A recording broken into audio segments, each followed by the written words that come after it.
Morning everybody, welcome back to Australia Oceanic DGA.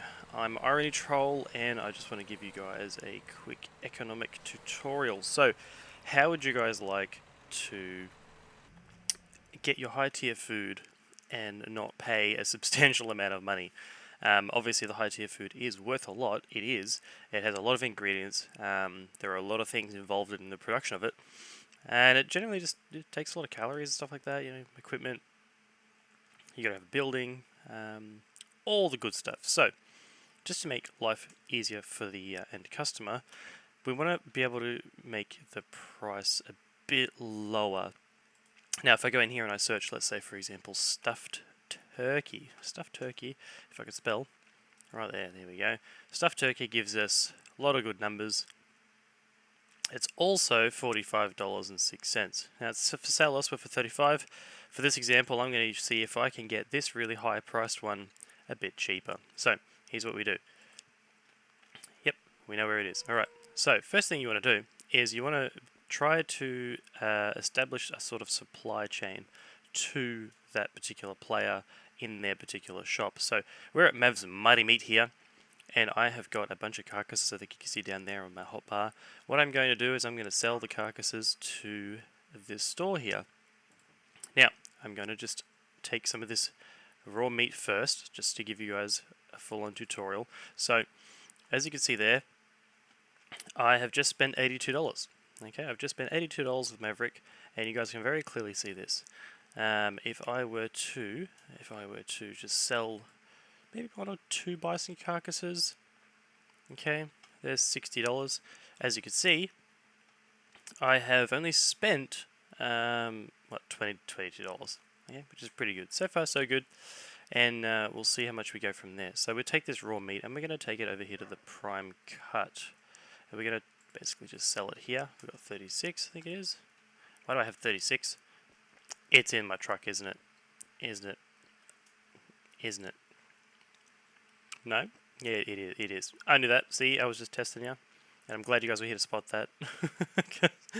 Because that would have been quite funny, embarrassing.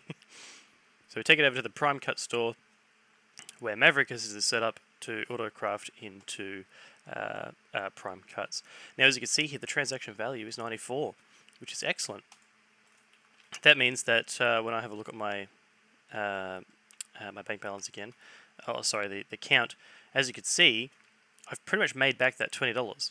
Okay, so bringing Maverick the carcasses and then moving the carcasses, moving the raw meat from the carcasses from one store to the next store, I've actually made back all my money. I'm actually in profit territory now, which is awesome. So this is going to take some time to turn into Prime Cut. But what we'll do is we'll buy these Prime Cut when we're ready, when these are ready and they're in stock. Now, coming back to a stuffed turkey requires, for the average person, 4 Prime Cuts. Okay, so you'll kind of want to supply the player 4 Prime Cuts. If the player has upgrades, they're going to want 2 Prime Cuts instead of 4, but we're going to go with 4 because we're going to pretend that nobody has upgrades. So, we've got our 4 Prime Cuts, no worries. Bam, cost us $40. Okay, so now let's go for a drive. And we're going to go over to the player who is making food, and we're going to sell the Prime Cuts there, and we're going to get our stuffed turkey much cheaper than what you would expect. So, if I just make a left-hand turn here, got my license out of a cereal box, so I might not be able to drive properly today.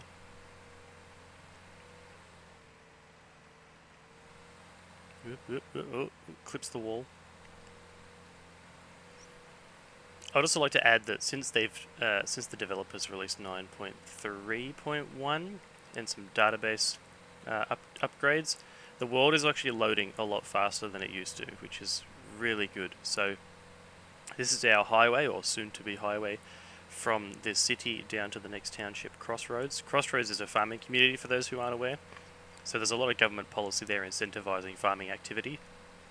And there's also shops there buying raw food, selling raw food, and of course shops buying raw food and turning it into meals. That's where we're going.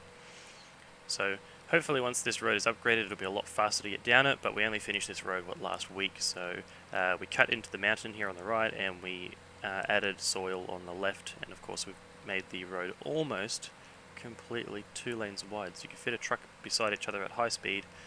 It's just a matter of laying the asphalt now. I think this is also a pretty good view. But we'll also cut the angles in so for example in the side of the mountain, like that left-hand turn there, we'll cut in a little bit just to make the road as smooth as possible once we do get asphalt, because we want to try to run these trucks at full speed.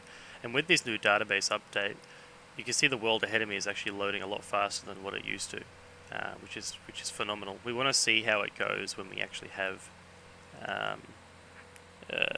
trucks, and asphalt at full speed, at the fastest possible speed. Will we have to, stop constantly for the world rendering or not? Very interesting. I suspect it's going to be a vast improvement over previous. Road's a bit patchy here, but we still know where it goes. There's a tree growing in the middle of the road, but we're too lazy to do anything about it.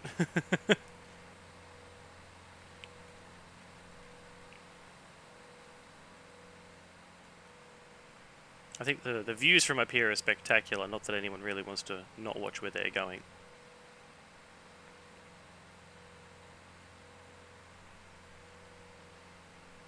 But as you can see, it's not a short, necessarily a short trip between towns.